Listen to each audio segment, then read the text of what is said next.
Hello students, allrounder BSS के online platform पे आप सभी का स्वागत है। मैं पुरुन सिंह, आपके साइंस के टीचर, आपको ले चलता हूँ नए टॉपिक की ओर और उस टॉपिक का नाम है सेल्स, जिसके अंदर हम दो टाइप की सेल्स के बारे में बात करेंगे। Plant cell, that is plant cell and animal cells. तो जैसा कि आपको डायग्राम दिख रहा है आपके सामने, दो अलग अलग प्रकार के विचित्र प्राणी आपको दिखाई दे रहे होंगे। ये अभी आपको भले ही अलग अलग प्रकार के समझ में नहीं आ रहे हो, लेकिन इस वीडियो कंप्लीट होते ही मैं ये दावा करता हूँ ये दोनों आप अच्छी तरीके से समझ चुके होंगे। तो क्या है प्लांट सेल और एनिमल सेल, आइए जानते हैं इनके बारे में। तो हमने ये पढ़ लिया था अभी तक इस चैप्टर के अंदर कि सेल्स की हिस्ट्री क्या है। ओके स्टूडेंट्स, कैसे सेल्स डिस्कवर हुई, उसके बाद में कौन कौन से पार्ट्स उनके डिस्कवर हुए, कैसे माइक्रोस्कोप्स डेवलप होते गए, उस हिसाब से उनके अलग अलग पार्ट्स पता चलते गए हमें। उसके बाद में हमने देखा कि सेल से अलग क्या क्या टाइप की आती है, उनके बारे में देखा किस साइज के अकॉर्डिंग होती है, कौन सी सबसे बड़ी होती है, छोटी होती है, एनिमल्स में कौन सी छोटी होती है, बड़ी होती है, यूनिसेलुलर्स में कौन सी सबसे छोटी होती है, बड़ी होती है, लार्जेस्ट कौन सी होती है। ये सब चीज़ें हमने अभी तक के पिछले वीडियोज़ में पढ़ लिया है, जो कि हमारे कौन से प्लेटफॉर्म पे है, ऑलराउंडर बीएसएस के एंड्रॉयड ऐप पे अवेलेबल है। तो please download this Android app and watch the videos because you have to do very hard work to achieve your target. Okay students, और इस वीडियो के अंदर मैं आपको बताना चाहूँगा कि एनिमल सेल्स के क्या क्या पार्ट्स हैं, उन सभी पार्ट्स के जो भी ऑर्गेनेल्स हैं उन सभी का फंक्शन क्या क्या है। बहुत ही इंटरेस्टिंग फंक्शन है और बहुत ही ईजी तरीके से मैं आपको इस चीज़ को समझाते हुए चलूँगा। और बहुत ही आसान चीज़ है बेटा, जितना हार्ड दिख रहा है ये उतना हार्ड है नहीं, ठीक है। और ये है प्लांट सेल, ठीक है। तो कोई चीज़ है ना ज़्यादा मुश्किल दिखे ना, बड़ा देख के डरना नहीं और बेचारे छोटे देख के उससे भिड़ना नहीं। मतलब कोई लंबा चौड़ा आदमी दिख जाए कि इससे तो डरना ही रहना है, नहीं डरने की ज़रूरत नहीं है। और कोई बेचारा पतला सा दुबला सा आदमी जा रहा है उसको फटाक से मार रहे हो आप, ये गलत बात है ना। तो कोई छोटा क्वेश्चन है उसको मतलब ऐसे छोड़ना भी नहीं है कि मतलब कि जाना तो ये तो क्या है अपने सामने। तो हर छोटा क्वेश्चन भी इंपॉर्टेंट है और हर बड़ा क्वेश्चन भी इतना हार्ड नहीं होता है। हर बस चीज़ों को समझने में देरी है, जैसे ही समझ में आया वो चीज़ आसान हो जाती है। तो हार्ड कुछ नहीं है, बस यही होता है कि कोई चीज़ समझ में आई हुई है या नहीं आई हुई है। जो चीज़ छोटे बच्चों के लिए हार्ड होती है वो आपके लिए आसान होती है, जो आपके लिए हार्ड है वो दूसरे के लिए सिंपल होती है। तो क्या फ़र्क क्या है दोनों में, बस उस चीज़ को समझना। तो जैसे ही आपने इस चीज़ को समझ लिया, आपके लिए ये टॉपिक सबसे आसान हो जाएगा और सबसे फेवरेट भी हो जाएगा। तो चलिए शुरू करते हैं। स्टार्टिंग करना चाहूँगा मैं प्लांट सेल से। तो ये जो प्लांट सेल है, प्लांट सेल की स्ट्रक्चर के अंदर सबसे बड़ी चीज़ जो हमें दिखाई दे रही है आपके सामने, ये वाली चीज़ क्या है, ये है प्लांट सेल का फूड वैक्यूल, जिसके अंदर ये अपना खाना जो है वो स्टोर करके रखता है। क्योंकि अगर उसको ज़्यादा टाइम तक अगर उसको फूड नहीं मिला तो ये स्टोर्ड फूड से अपनी एनर्जी क्या कर सकता है, बना सकता है। और यहीं पर हम कंपेयर करें किससे, एनिमल सेल से, तो यहाँ पर हमें कहीं पर भी बड़े वैक्यूल्स नहीं दिखाई देंगे। आप चाहो तो छोटे मोटे वैक्यूल्स बहुत कम चांस में यहाँ पर प्रेजेंट हो सकते हैं, क्योंकि एनिमल्स जो है मोस्टली अपना फूड क्या कर लेते हैं, ढूंढ लेते हैं और जितना ज़्यादा स्टोर करने की उनको ज़रूरत नहीं पड़ती है। तो ये जो फूड वैक्यूल है ज़्यादातर किस में पाया जाता है, प्लांट सेल्स में पाया जाता है। एनिमल सेल्स में पाया जाएगा तो बहुत ही रेयर अमाउंट में, बहुत ही कम अमाउंट में, उसका साइज भी बहुत क्या होगा, छोटा होगा। तो इसका हम नाम लिख देते हैं बेटा वैक्यूल। ये क्या है आपका वैक्यूल, फूड वैक्यूल। अब उसके बाद में ये जो सेकंड लार्जेस्ट थिंग हमको यहाँ पर ये दिख रही है, ये वाला पार्ट, और इसके अंदर हमें सेंटर में दिख रहा है ये वाला पार्ट। ये जो चीज़ है जो मोस्टली सेंटर में पाया जाता है एनिमल सेल के अंदर, तो उसको जो सेंटर को हम न्यूक्लियस भी कहते हैं। किसी चीज़ का सेंटर क्या कहलाता है, न्यूक्लियस कहलाता है। तो इसका जो सेंटर मोस्ट पार्ट है ये, इसको हम क्या कहते हैं बेटा, न्यूक्लियस। इसका न्यूक्लियस थोड़ा सा साइड में क्यों हो गया है, क्योंकि इसका वैक्यूल का साइज जो है वो क्या है, ज़्यादा, क्योंकि प्लांट्स को फूड स्टोर कर रखना पड़ता है, इसलिए न्यूक्लियस को थोड़ा सा क्या होना पड़ा, साइड होना पड़ा। अब ये न्यूक्लियस है क्या, जैसे कंप्यूटर के अंदर आपके सेंट्रल प्रोसेसिंग यूनिट होता है जो हर चीज़ को कंट्रोल करता है, उसी प्रकार से ये न्यूक्लियस क्या करते हैं, सेल के अंदर जो जो भी फंक्शन होगा उनका सेंटर पॉइंट, उनका कंट्रोलिंग यूनिट कौन होगा? ये न्यूक्लियस होगा। हमारा कौन है कंट्रोलिंग यूनिट? हमारा ब्रेन, जो हर चीज को कंट्रोल करता है। तो सेल के अंदर जो सबसे मेन कंट्रोलिंग पार्ट, जो हर चीज को मेंटेन करता है, हर चीज को रेगुलेट करता है, वो कौन करता है बेटा? न्यूक्लियस करता है। कौन करता है बेटा? न्यूक्लियस करता है। दोनों को हम देखते जाएंगे क्या क्या सिमिलरिटीज है और क्या क्या डिसिमिलरिटीज है, जिससे जल्दी समझ में आएगा। अब ये जो न्यूक्लियस है, ये जो न्यूक्लियस को अगर हम राजा मान ले, न्यूक्लियस को हम राजा मान ले, इस राजा के चारों तरफ मंत्री बैठे हुए हैं, राजा के चारों तरफ मंत्री बैठे हुए हैं। इस राजा के चारों तरफ भी मंत्री है और इस राजा के भी चारों तरफ ये मंत्री है। तो इन मंत्रियों का क्या नाम है? इन मंत्रियों का नाम है बेटा एंडोप्लाज्मिक रेटिकुलम। क्या नाम है बेटा? Endoplasmic reticulum. इनको शॉर्टकट में हम ईआर भी कहते हैं। क्या कहते हैं बच्चों? ER, endoplasmic reticulum. Endoplasmic reticulum दो प्रकार के होते हैं, दो टाइप के एंडोप्लाज्मिक रेटिकुलम होते हैं। ठीक है बच्चों, जो राजा के पास में होते हैं मोस्टली वो रफ होते हैं, रफ मींस तगड़े होते हैं, और दूर होंगे वो थोड़ा सॉफ्ट होंगे। यहां पर रफ और सॉफ्ट क्यों रखा गया है? क्योंकि जो पास में एंडोप्लाज्मिक रेटिकुलम्स है, इनके ऊपर आप देख रहे हो ब्लू कलर के डॉट डॉट्स दिख रहे हैं ना, ये ब्लू कलर के डॉट से मैंने क्या रिप्रेजेंट किया है? ये जो एंडोप्लाज्मिक रेटिकुलम्स है, इनके ऊपर जो ब्लू कलर के डॉट्स है, ये बेटा है राइबोसोम्स। क्या है? राइबोसोम्स। जब माइक्रोस्कोप के थ्रू हम किसी सेल को देखते हैं, माइक्रोस्कोप के थ्रू किसी सेल को हम देखते हैं, तो वो माइक्रोस्कोप में हमें थोड़ी रफ खुरदरी खुरदरी दिखाई देती है। क्यों दिखाई देती है? क्योंकि इसके अंदर क्या, इसके ऊपर सरफेस के ऊपर क्या प्रेजेंट होते हैं? राइबोसोम्स होते हैं। और ये राइबोसोम एक्सक्रीट करने का, प्रोड्यूस करने का काम किसका होता है? रफ एंडोप्लाज्मिक रेटिकुलम का होता है। इसलिए हम इनको RER भी कहते हैं, रफ एंडोप्लाज्मिक रेटिकुलम्स। इनको मैं शो कर देता हूं यहां पर, ROUGH, rough endoplasmic reticulum, RETICULUM, rough endoplasmic reticulum. थोड़ा ए और ओ की अगर कोई स्पेलिंग हो तो देख लेना बच्चों, मोस्टली मैं स्पेलिंग सही लेके चलूंगा यहाँ पर। इसको हम शॉर्टकट में RER भी कहते हैं, रफ एंडोप्लाज्मिक रेटिकुलम। ओके बच्चों, अब ऐसे रेटिकुलम, ऐसे एंडोप्लाज्मिक रेटिकुलम जिसके ऊपर राइबोसोम्स नहीं पाए जाते हैं, उन एंडोप्लाज्मिक रेटिकुलम्स को हम क्या कहेंगे? रफ का उल्टा क्या हो जाएगा बच्चों? सॉफ्ट। बिल्कुल, SER, सॉफ्ट एंडोप्लाज्मिक रेटिकुलम्स। तो यहां पर ये जो रेटिकुलम्स आपको दिखाई दे रहे हैं जिसके ऊपर राइबोसोम्स नहीं है, ये हमारे कौन से हो जाएंगे बेटा? ये हो जाएंगे स्मूथ, सॉफ्ट नहीं, स्मूथ एंडोप्लाज्मिक रेटिकुलम। यहां पर स्मूथ एंडोप्लाज्मिक रेटिकुलम कहां है बच्चों? ये रहा आपका smooth endoplasmic reticulum. Smooth endoplasmic reticulum ये इसमें भी पाए जाते हैं और इसमें भी पाए जाते हैं। रफ एंडोप्लाज्मिक रेटिकुलम्स कहां हैं बच्चों? ये रहे आपके रफ एंडोप्लाज्मिक रेटिकुलम, यहां पर पाए जा रहे हैं। ये जो स्ट्रक्चर में ये सभी जो क्या है, ये वाले जिनके साथ ब्लू डॉट्स हैं, ये जो राइबोसोम्स पाए जा रहे हैं जिनके पास, ये सभी आपके क्या है बेटा? Rough endoplasmic reticulum, rough endoplasmic reticulum. देखते जाइए, जैसे जैसे पार्ट्स हम पढ़ते जाएंगे और इजी होता चला जाएगा। एंडोप्लाज्मिक रेटिकुलम का क्या मेन फंक्शन होता है? एंडोप्लाज्मिक रेटिकुलम का मेन फंक्शन यही होता है कि सेल के अंदर किसी चीज को एक जगह से दूसरी जगह ट्रांसपोर्ट करने का काम होता है, किसी मटेरियल को। वो किसके थ्रू होता है बच्चों? एंडोप्लाज्मिक रेटिकुलम्स के थ्रू। जैसे हमारे बॉडी को जो मेन स्ट्रक्चर कौन प्रोवाइड करता है? हमारी बॉडी को मेन स्ट्रक्चर प्रोवाइड करवाता है बच्चों हमारे स्केलेटल सिस्टम। इसी हिसाब से ये एंडोप्लाज्मिक रेटिकुलम्स है जो सेल की प्रॉपर स्ट्रक्चर मेंटेन करने में भी हेल्प करती है। ये वैक्यूल्स होते हैं जिसके थ्रू कोई मटेरियल एक्सचेंज वगैरह करना हो एक जगह से, एक सेल के अंदर जो अलग अलग चीजें दिखाई दे रही है, इन चीजों को हम कहते हैं बेटा सेल ऑर्गेनेल्स। सेल के जो छोटे छोटे पार्ट्स, इनको हम क्या कहते हैं बेटा?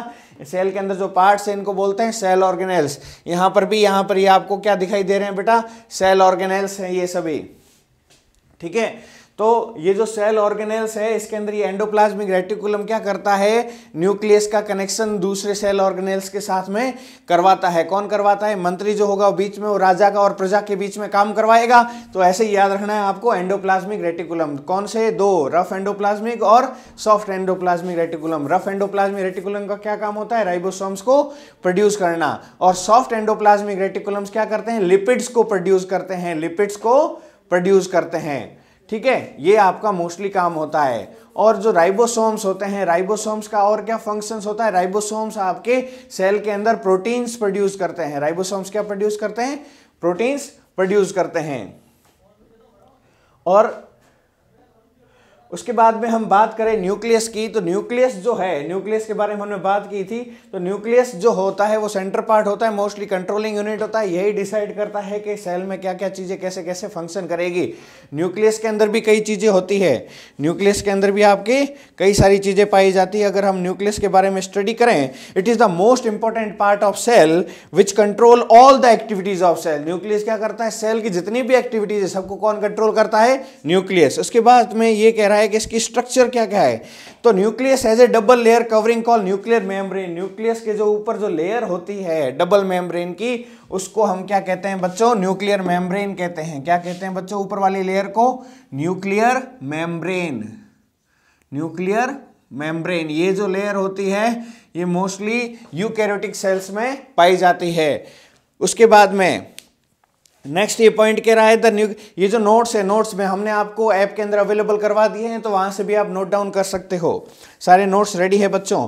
The nuclear membrane has pores inside the nucleus to its outside, that is to the cytoplasm. अब ये जो न्यूक्लियस है इसके अंदर छोटे छोटे पोर्स भी होते हैं, ताकि है ना ये न्यूक्लियस किससे कनेक्ट हो सके, ये बाहर, ये सारे ऑर्गेनेल्स हवा में नहीं लटके हुए हैं, इस सेल के अंदर एक फ्लूइड भरा हुआ है। इस सेल्स के अंदर क्या भरा हुआ है, फ्लूइड, और इस सेल के अंदर भी फ्लूइड भरा हुआ है। उस फ्लूइड का जो नाम है, उस फ्लूइड का जो नाम है जो इनके अंदर भरा हुआ है, उस फ्लूइड का नाम है बेटा साइटोप्लाज्म। क्या नाम है बेटा, साइटोप्लाज्म। ये साइटोप्लाज्म फ्लूइड भरा होता है, एकदम यूं जेली लाइक स्ट्रक्चर है, जेली लाइक स्ट्रक्चर है, यूं स्पंजी टाइप। अगर मान लो अगर आपको सेल से भी बहुत छोटा कर दिया जाए और सेल्स के अंदर भेज दिया जाए, फिर अगर आप उसके अंदर चलोगे तो यूं मतलब पैर एकदम यूं चिपकने लग जाएंगे। इस हिसाब से अगर आप मान सकते हो तो ये आपका जेली लाइक स्ट्रक्चर है, बहुत ही चिपचिपा होता है। जितने भी सेल ऑर्गेनेल्स होते हैं किसके कारण अपने पोजिशंस पे रहते हैं, ये साइटोप्लाज्म के कारण, जो प्रॉपर स्पेस भर के रखता है, खाली एम्प्टी स्पेस नहीं रखता है, सेल को दुबकने नहीं देता है, सेल के अंदर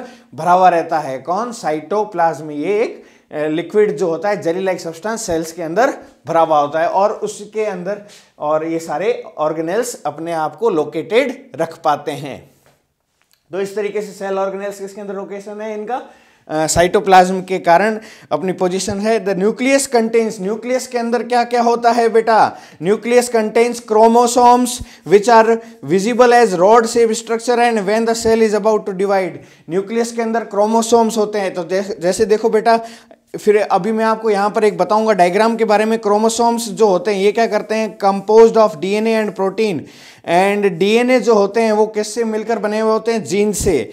और the cell which is not dividing the DNA is present at the chromatin material.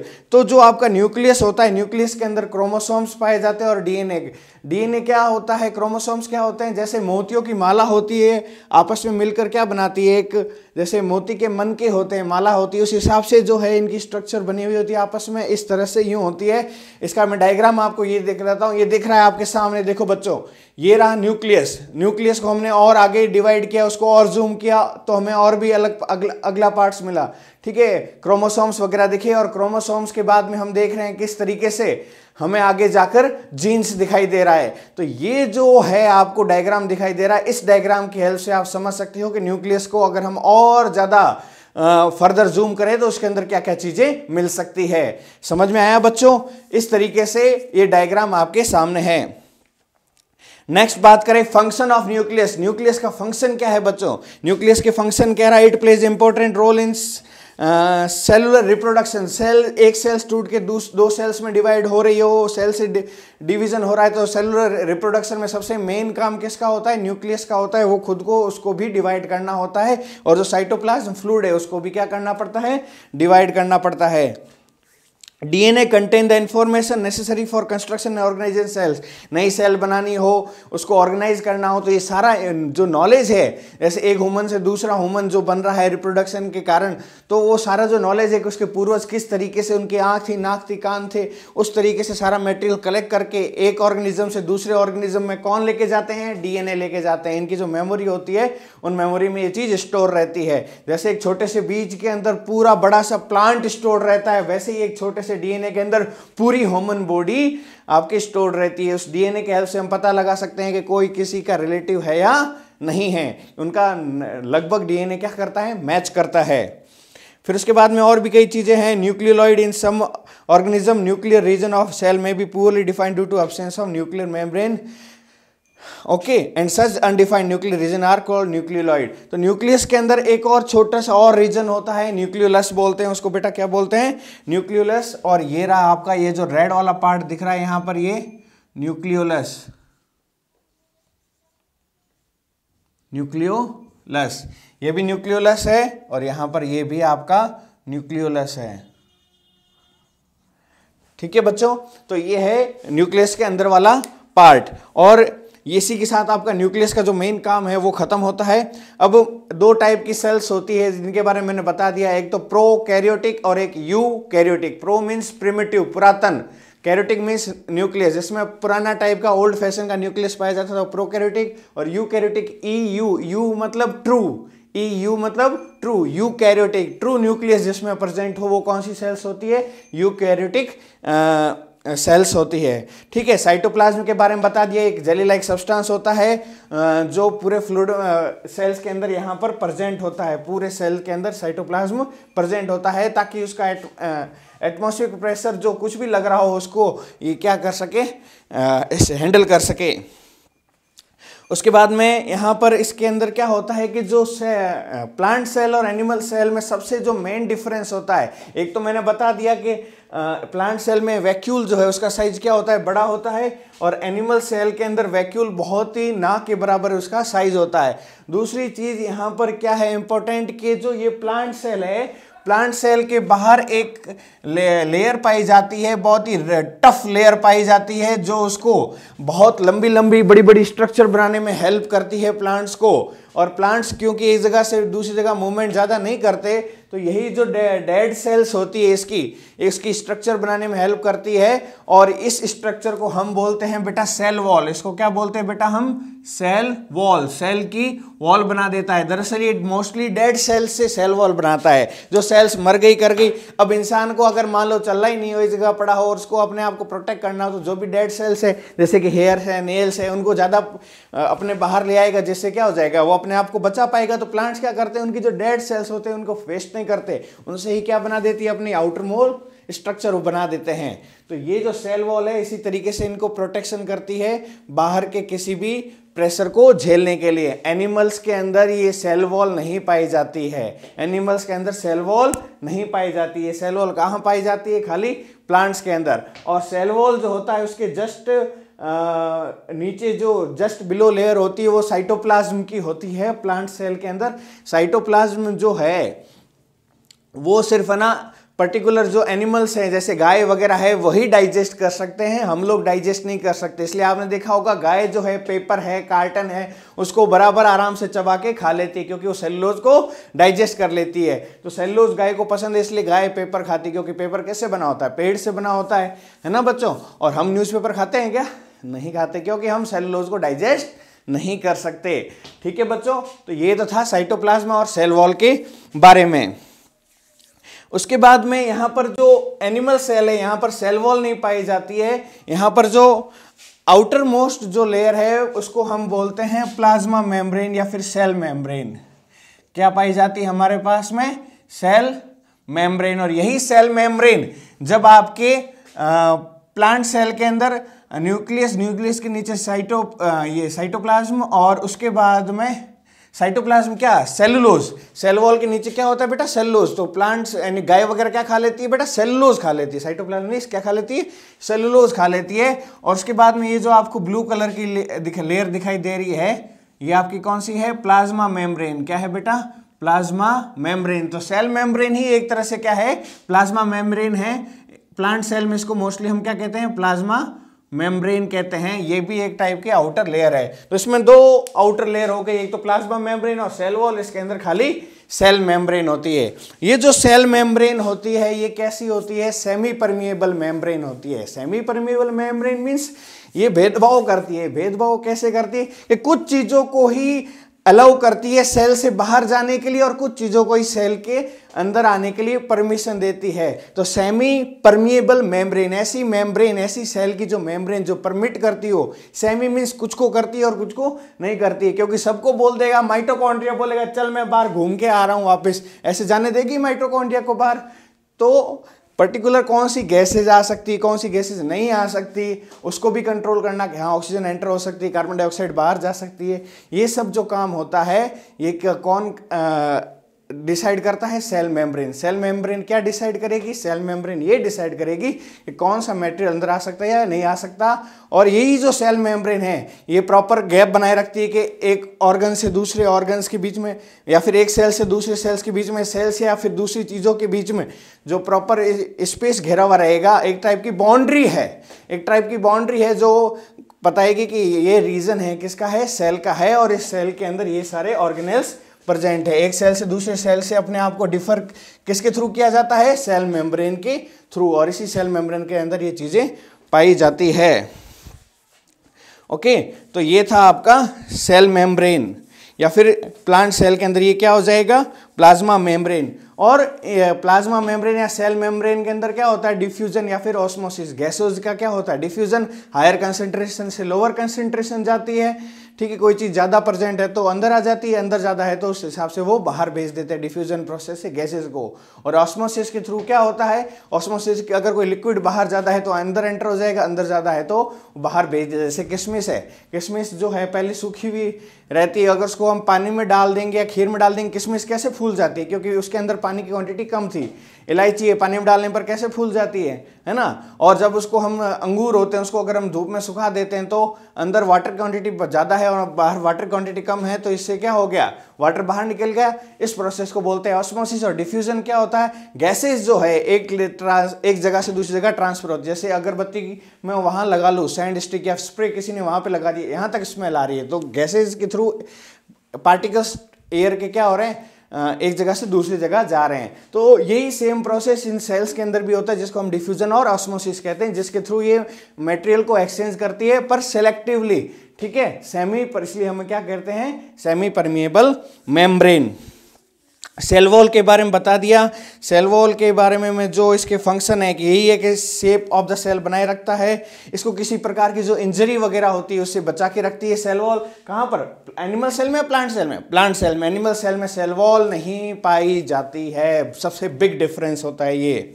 ठीक है, और जो प्लांट्स जो है वो बड़े बड़े अपने स्ट्रक्चर बना पाते हैं, किसके कारण बना पाते हैं, सेल वॉल के बारे में। न्यूक्लियस के बारे में बता दिया, न्यूक्लियस के फंक्शन बता दिया आपको। साइटोप्लाज्म के बारे में बता दिया। अब सेल ऑर्गेनेल्स कौन कौन से हैं, जिसके अंदर एंडोप्लाज्मिक रेटिकुलम, जिसके बारे में हमने स्टडी कर दिया, जो मंत्री वगैरह होते हैं आपके मोस्टली।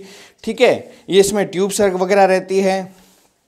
और आपके क्या सिलेबस में है देखते हैं बच्चों, रफ एंडोप्लाज्मिक है, सॉफ्ट एंडोप्लाज्मिक है, उनके बारे में बता दिया। इनका मेन फंक्शन क्या है, ट्रांसपोर्ट ऑफ मटेरियल, मटेरियल को एक जगह से दूसरी जगह कौन ट्रांसपोर्ट करते हैं, एंडोप्लाज्मिक रेटिकुलम।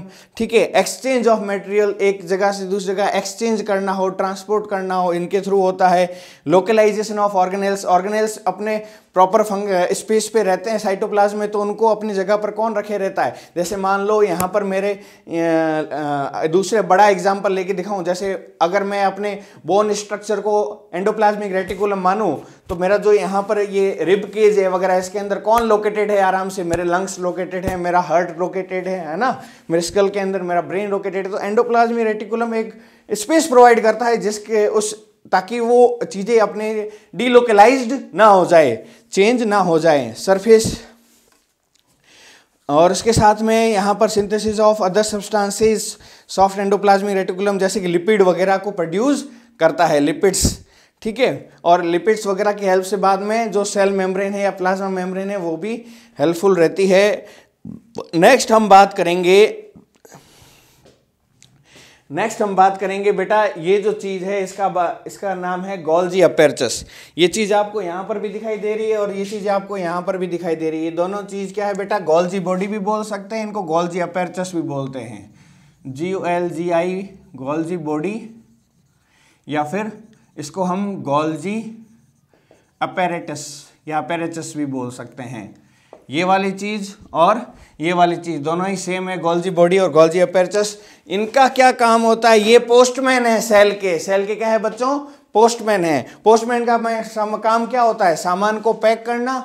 ओके बच्चों, जो भी उसके पास सामान आया, उस सामान जो भी है उसके पास, उस सामान को अच्छे से पैक करना और एक जगह से पैकेजिंग करके दूसरी जगह पर उसको सेफली पहुंचाना। तो यही काम गोल्जी बॉडी करता है। गोल्जी बॉडी क्या करता है कि जिसके पास जो भी प्रोटीन आता है उसको अच्छे से सिंथेसाइज करके, पैकिंग करके, उसके ऊपर लेयर चढ़ा के फिर उसके बाहर एक्सपोर्ट किया जाता है पर्टिकुलर लोकेशन पे।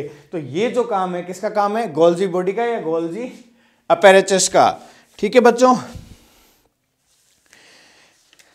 और इसके अंदर क्या है, गोल्जी बॉडी के अंदर देखते हैं आपके, हाँ, गोल्जी बॉडी का एक और इंपॉर्टेंट काम है, ये लाइसोसोम्स प्रोड्यूस करता है। क्या प्रोड्यूस करता है, लाइसोसोम्स।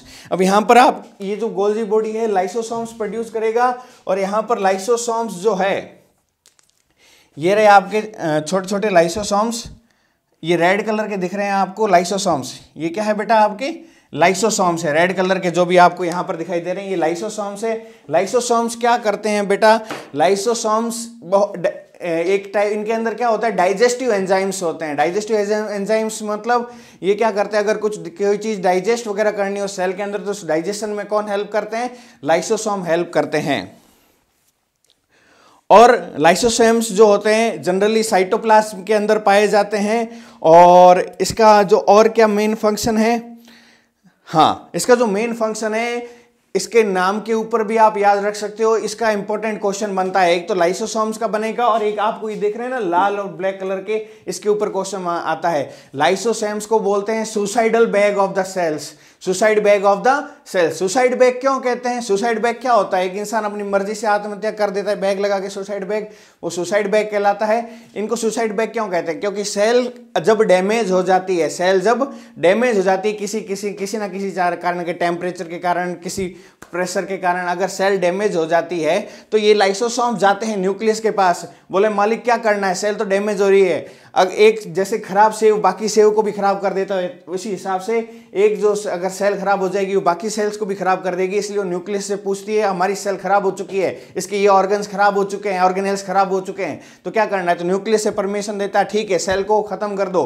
तो सेल्स लाइसोसोम्स जो होते हैं उनके अंदर डाइजेस्टिव एंजाइम्स प्रेजेंट होते हैं। जैसे ही वो जैसे लाइसोसोम ने उससे परमिशन ले ली न्यूक्लियस से, अपने आप को फोड़ देता है, अपने आप को ब्लास्ट कर देता है, और उसके अंदर से निकलते हैं डाइजेस्टिव एंजाइम्स। और वो डाइजेस्टिव एंजाइम्स उस सेल को भी खा सकते हैं, और पर्टिकुलर अगर किसी उसके ऑर्गेनेल्स खराब हो गए उसको भी खा सकते हैं, ताकि वहां पर न्यू ऑर्गेनेल्स क्या हो सके, जनरेट हो सके। ये जो काम होता है लाइसोसोम्स का होता है। और अब हम बात करते हैं माइटोकॉन्ड्रिया के बारे में, last but not the least, very important. इसको किचन ऑफ द सेल कहा जाता है, सेल का किचन भी कहा जाता है और power house of the cell भी कहा जाता है। क्यों कहा जाता है, क्योंकि माइटोकॉन्ड्रिया का क्या काम होता है, माइटोकॉन्ड्रिया का काम होता है बेटा, इसके पास में जो भी ग्लूकोज आएगा, हम जो खाना डाइजेस्ट करेंगे, एब्जॉर्ब करेंगे, उसके पास में जो ग्लूकोज आएगा, तो उस ग्लूकोज को क्या करेगा, ये ग्लूकोज को ब्रेक डाउन करके उसको एनर्जी प्रोड्यूस करेगा in the form of ATP.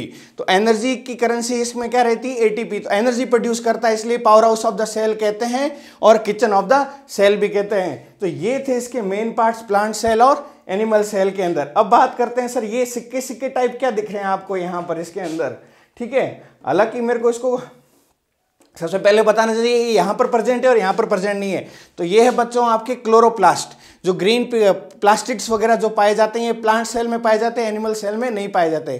Plastid 3 types के होते हैं, क्लोरोप्लास्ट, ठीक है। और उसके बाद मैं बाकी बात में बताता हूँ। क्लोरोप्लास्ट क्या करते हैं, जो ग्रीन पिगमेंट होता है सनलाइट से फूड बनाने में हेल्प करते हैं, वो कौन करते हैं, क्लोरोप्लास्ट करते हैं। अब यहाँ पर ये जो क्लोरोप्लास्ट है क्या करेंगे, यहाँ पर ये कॉइन लाइक स्ट्रक्चर होती है, जैसे ही जो सनलाइट आएगी सनलाइट को किस में कन्वर्ट करेंगे, फूड में कन्वर्ट करने के लिए हेल्प होते हैं। जहाँ पर ये क्लोरोप्लास्ट होगा उस प्रेजेंट होगा उसका पार्ट का कलर कैसा होगा, ग्रीन कलर होगा। कैसा कलर होगा बेटा, ग्रीन कलर होगा। जहाँ पर ये क्लोरोप्लास्ट एब्सेंट होगा वहाँ पर ग्रीन कलर नहीं होगा। ठीक है, तो प्लास्टिड्स होते हैं मोस्टली कहाँ पर पाए जाते हैं, आपके प्लांट सेल में। अब 3 प्रकार के आपके क्या है बच्चा, प्लास्टिड्स है। एक का नाम है क्रोमोप्लास्ट, एक का नाम है क्लोरोप्लास्ट और एक का नाम है ल्यूकोप्लास्ट। क्रोमोप्लास्ट क्या करता है, जो भी फ्लावर्स है, ये प्लास्टिड्स तो हमेशा किस में होंगे, प्लांट सेल में होंगे, एनिमल सेल में नहीं होंगे। तो जो क्रोमोप्लास्ट होता है, क्रोमोप्लास्ट क्या करता है बच्चों, क्रोमोप्लास्ट जैसे ग्रीन कलर को छोड़ के बाकी जो भी पिगमेंट्स है, कलरफुल पिगमेंट्स है, जैसे कि फ्लावर के अंदर रंग बिरंगा फ्लावर होता है, उसके अंदर क्या होते हैं, पॉलन ग्रेन्स होते हैं। तो जो इंसेक्ट्स वगैरह है उनको अट्रैक्ट करने के लिए आओ आओ इस फ्लावर के ऊपर बैठो, तो वो क्या करता है, अपने पॉलन ग्रेन्स को मेल से फीमेल पे पहुंचाना हो, एक जगह से दूसरे पास पहुंचाना हो, तो जो कलरफुल पार्ट रहता है फ्लावर का, वो किसके कारण रहता है, कौन से प्लास्टिड के प्रेजेंट होने के कारण रहता है, क्लोरोप्लास्ट के कारण। कौन से प्लास्ट के कारण, क्लोरोप्लास्ट के कारण, CHLOROPLAST, क्लोरोप्लास्ट। फिर सॉरी ये तो क्लोरोप्लास्ट ग्रीन कलर का रहता है, क्रोमोप्लास्ट के कारण CHROMO, क्रोमोप्लास्ट। क्रोमोप्लास्ट के कारण कौन सा है, जो ग्रीन कलर के अलावा कोई भी कलरफुल कलर रहता है वो क्रोमोप्लास्ट के कारण, और जो ग्रीन कलर रहता है प्लांट के अंदर वो रहता है क्लोरोप्लास्ट के कारण, CHLOROPLAST, क्लोरोप्लास्ट के कारण ग्रीन कलर रहता है। क्रोमोप्लास्ट के कारण आपके क्या रहता है, other colours less than green. Green को छोड़ के जो भी कलर रहेंगे वो क्रोमोप्लास्ट के कारण होंगे। यहाँ पर जो भी प्रेजेंट होंगे ग्रीन कलर रहेगा, ये आपका क्लोरोप्लास्ट है, ये आपका क्लोरोप्लास्ट है, ये आपका क्लोरोप्लास्ट है। इनको काट के दिखाया गया है, ये न्यूक्लियस को भी ऐसे काट के दिखाया है और यहाँ पर भी ऐसे और ऐसे काट के दिखाया गया है।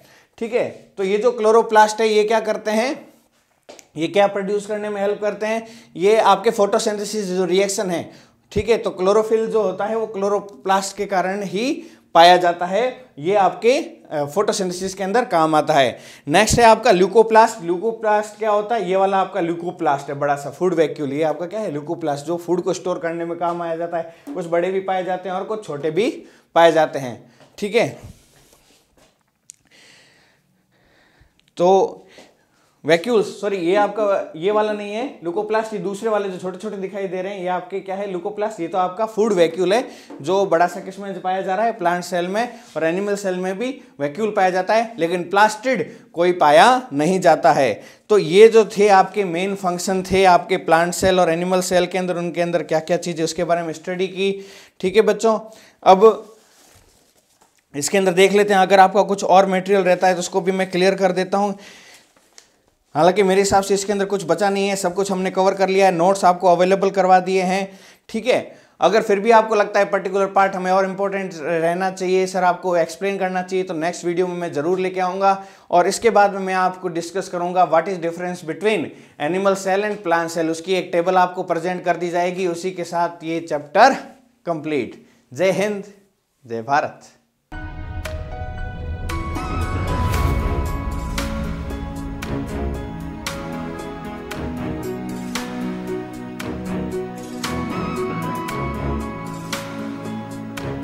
घिरे हुए अंधियारे को अब हम दूर भगाएंगे, घिरे हुए अंधियारे को अब हम दूर भगाएंगे।